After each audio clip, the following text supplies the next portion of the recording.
Composite team giumol sa Talisay City Government aron maoy daling makapahunong sa mga sakyanan o motorista sa paglahos sa Bukirang Barangay kung adunay landslide. Ano ang report ni Femari Dumamo? Ganihang buntag nagtagbo ang mga representante sa upat ka bukirang barangay sa Talisay City, ang Lagdang, Haklupan, Campo 4 ug Manipis. Uban nila ang Talisay City Police, City Toda ug kawani sa Mayor's Office.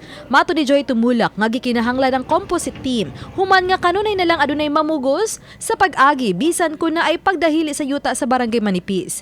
Adunay mga sakinan nga makalahos sa lugar ug mangreklamo kundi paagion bisan pa sa karisgo sa agianan. Sama na lang sa dihang midahili ang yuta sa sitio Telepono. Sa yuning simanaha, di naglinyag yun sukad pa kadlawon ang daghang sakyanan ug motor hangtod na human ang clearing operation.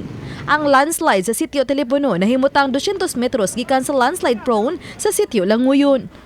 Kay kung pananglitan dunay motorist nga moagi moingon nga naara ko magpuyo sa barangay Campo 4. So at least dunay tanod nga taga Campo 4 nga mo verify nga taga-amo na.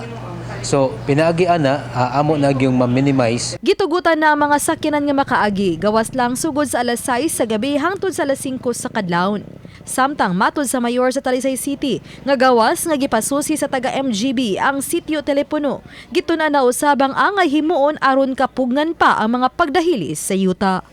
Yeah, to check the stability because it's a different area naman.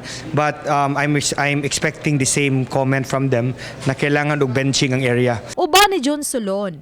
Ako sa Femari Dumabok. Balitang Bisdak.